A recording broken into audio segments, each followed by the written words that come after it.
everyone and welcome back to my channel. So today is obviously another Celebrity Monday makeup look, and today's look is a Lily Collins inspired look. I do have the picture that really inspired my look today, and it's just this one here of Lily Collins with her hair up, these big pieces down, red lips, and she has obviously her very natural kind of full brow traditional look. But the eyes are a bit more simple, which I kind of like. It's very spring orientated, it's very kind of bronzy. She has a really nice kind of soft contour going on, which I do in this look. And I just feel like it's a really nice one to start with your suggestions. This one was a very highly requested video. You guys always requesting to see Lily Collins. I think I might have done one of her before, but she's always a pleasure to recreate. So I have done this one. The lips are a little bit more orangey, which is something I haven't done, and I hope you enjoy it. So to start with, we are going to take some kind of foundation that you feel suits you. I'm using the Clarins True Radiance foundation, and this is in the shade Ivory. It's a really beautiful foundation. It's my favourite foundation at the minute. I know it's expensive, which is kind of annoying considering it's my favourite, but it's just fantastic. It's the one I'm reaching for all the time. It's my fail-safe. So, you know, if I can't find anything else to go for or anything else that I feel will work, this one is always the one I will reach for. And it's a very good medium buildable coverage, obviously, so if you're in a rut and you feel like you really need the coverage, this one's really nice. Alright, so leaving everything else till a bit later on, we're going to move on to the eyebrows, the classic Lily Collins brows. To do this, I'm taking the Zoeva 310 Spot Liner Brush. This one is actually fantastic for creating really natural full brows. So I start with applying some kind of clear wax to my brows. This will really help them stay in place, and you can work a lot better with them as well.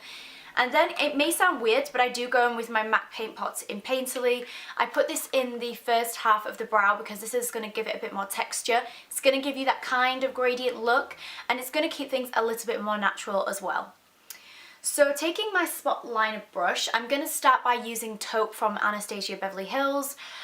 This is a really nice colour. It's very ashy, which is perfect if you want a very natural looking brow. I'm going to start by very delicately kind of applying the hair strokes, and this is going to give you that natural effect. Lily Collins has very full, very thick, dark brows, but if you just go in with some really dark brown, kind of black colour all over, it's going to look like one big chunk, and you want it to look more natural. I'm then going to take medium brown, and this is a really nice ashy darker brown shade. It works well with my brows, it's the perfect colour for them, but obviously just use what you think will work for you. And I'm just going to start from a quarter of the way to a third of the way in and start drawing miniature hairs there as well. I'm trying to slowly thicken up my brows as well and keep them more straight because she has them very straight. This is going to be your main focus of the look, so take your time, it really will pay off. So today for our eyeshadow palettes, we are going to be taking the Makeup Revolution eyeshadow palette, so a very affordable palette in the palette Iconic 1. So it has some really beautiful bronzy kind of goldy shades. I think it's meant to be a really nice dupe for the Naked 1 palette. So after we've primed our eyes, I'm going to take the shade, it's just like, they don't have a shade, but it's just like this really nice kind of matte brown shade, the darkest one, and start putting this on the outer corner of your eyes. We're doing this and not dragging it all the way on the inner corner, because if you look at the inspiration picture I took of Lily Collins, she always tends to keep her eyeshadow very to the outer edge. Everything's very pulled out and elongated, which is very pretty. So that's what I'm going to do. I'm going to start building the colour very on the outer corner and just build up that intensity. I'm also going to take a slightly darker brown from the palette. It's got a little hint of shimmer in, but nothing too intense. And just apply this on the outer part of the lid and through that crease again. But don't make anything too dramatic. You want it to be very gentle and less harsh. And once we've done that, we want to take a mixture of the two light-ish shades in the palette. I've also put some more Paint Pot on my flat top brush, which is why it looks a bit grubby, and apply this to the lid. This will make the colours pop and stick a lot better. It's really great if you're using a matte white shadow as well. And we're just going to put this from where we haven't applied any colour on the lid, just to give it that brightness, because Lily Collins does have a lot of brightness on her eyes as well.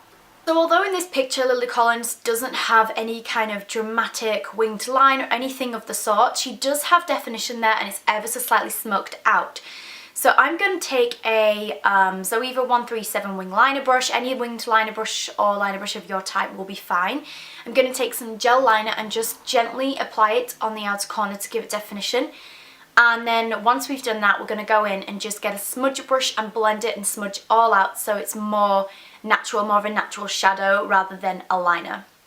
Right, so taking the Benefit They're Real mascara, which is definitely my favourite mascara right now. It's very, very good, and I highly recommend giving it a try. I'm just going to apply this to the top lashes and try to create that really nice kind of full effect to the lashes. You don't want to apply it to your bottom lashes just yet because we're going to be sort of cleaning up under there, doing a bit of contouring, and we don't want to smudge anything out.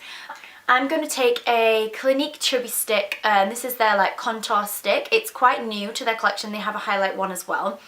And this is just the 01 Curvy Contour colour. So I'm going to start by like etching and sculpting just in my contour zone, but I'm going to lift this a little bit higher than what you could normally do because, you know, my face is quite round, and if I do the contour I need to blend upwards and really give it that definition higher up so that I look more sculpted that way. But do again however you feel. Her contour look wasn't very dramatic, but it was there. So when using cream contour products or any cream products at all, usually you have to set them, especially if you don't want them to smudge or like move all around the face.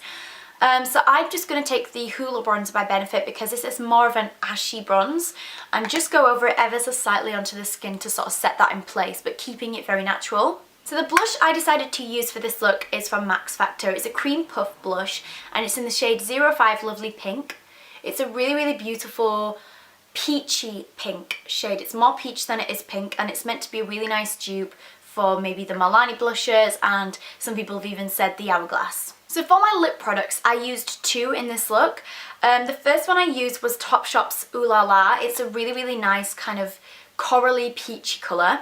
Not orange like in the look, but what this will do by applying this first is A, keep the lips moisturised, and B, it's going to add that little bit of coral, that little bit of something underneath that orange that's going to give it definition and depth. So once you've applied that, I then went in with this MUA Luxe London liquid lipstick in the shade Atomic. It's a very kind of bright orangey kind of colour. It's the colour that's on my lips now, but in the tube it looks a bit more pink. You can kind of see it there, that it's that kind of orange colour.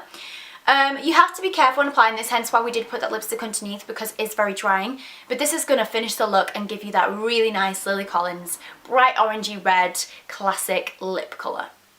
And that's it for the look. I then literally just took my new and improved fringe out, and I feel like this really complements the look, especially these side parts here, because that's kind of what she has going on in the look. I really hope that you like it.